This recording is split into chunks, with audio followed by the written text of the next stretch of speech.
BPSC एईडीओ का जो परीक्षा है वो एग्जाम चल चुका है और इस वीडियो में हम लोग देखेंगे कि बीपीएससी एईडीओ के लिए जीके जीएस का तैयारी कैसे करें।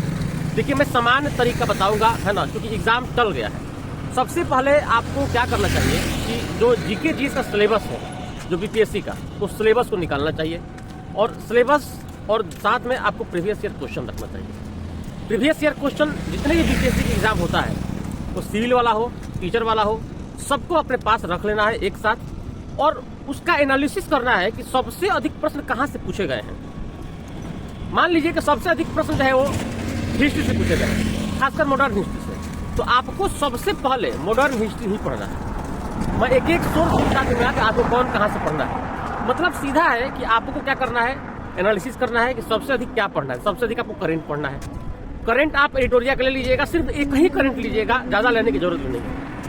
इसके अलावा आप सबसे पहले मॉडर्न हिस्ट्री शुरू कीजिएगा। मॉडर्न हिस्ट्री पूरा खत्म करने के बाद उसके बाद आप साइंस पढ़िएगा, उसके बाद बिहार स्पेशल। देखिए 4 सब्जेक्ट है, साइंस हो गया, बिहार स्पेशल हो गया, है ना, मॉडर्न हिस्ट्री हो गया और करंट हो गया। यदि 4 पे आपका कमांड हो जाता है तो आपका एग्जाम बहुत अच्छा होगा।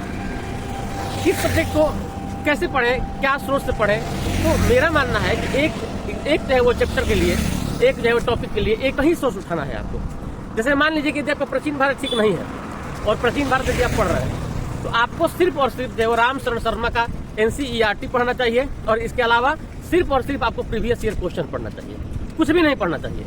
अगर आप मध्यकालीन भारत में गए हैं तो मध्यकालीन भारत में आपको सिर्फ क्या करना चाहिए, सतीश चंद्र की किताब पढ़ना चाहिए और इसके अलावा आपको प्रीवियस ईयर क्वेश्चन पढ़ना चाहिए। मॉडर्न हिस्ट्री में आप यदि पहले से स्पेक्ट्रम पढ़ लिए तो स्पेक्ट्रम बार बार पढ़िए। यदि स्पेक्ट्रम नहीं पढ़े, टाइम कम है, तो आप लगातार जो है वो घटना चक्र पढ़िए, प्रीवियस ईयर क्वेश्चन बनाइए, है ना। और अगर लगता है कि स्पेक्ट्रम पढ़ लेंगे तो स्पेक्ट्रम में पढ़ लीजिए। साइंस के लिए मेरा देखिए मानना है कि अगर समय कम है तो आप घटना चक्र और प्रीवियस ईयर क्वेश्चन लगातार बना के जाइए, हो जाएगा। पॉलिटी लगभग सभी बच्चों का ठीक ही होता है।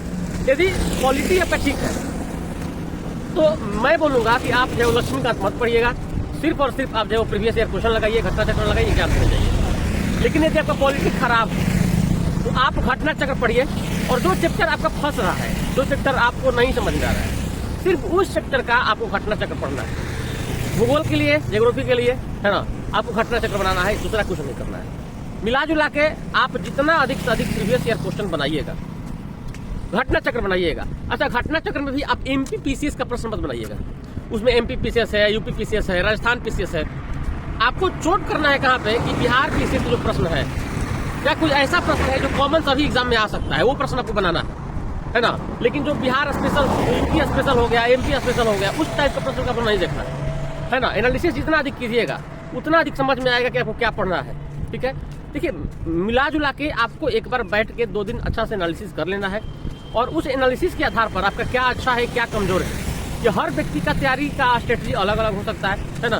हो सकता है कि आपका कोई सब्जेक्ट अच्छा हो, आप उसको नहीं पढ़ेंगे, आपको कोई सब्जेक्ट खराब है तो आप उसको पढ़ेंगे।